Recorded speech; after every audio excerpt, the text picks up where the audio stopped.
রোজার প্রথম শিক্ষা, তাকওয়া বৃদ্ধি। রোজার প্রধান উদ্দেশ্য হলো তাকওয়া অর্জন করা, অর্থাৎ আল্লাহ তাআলার ভয় ও আনুগত্যের মাধ্যমে নিজেদের পরিশুদ্ধ করা।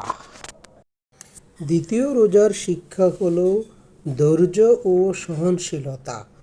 দিনের বেলা খাদ্যদ্রব্য ও পানীয় থেকে বিরত থাকার মাধ্যমে রোজাদার ব্যক্তি ধৈর্য ও সহনশীলতার শিক্ষা লাভ করে। প্রথম রোজার ফজিলত রমজানের প্রথম রোজার ফজিলত সম্পর্কে বলা হয়েছে, রোজাদারকে নবজাতকের মতো নিষ্পাপ করে দেওয়া হয়। দ্বিতীয় রোজার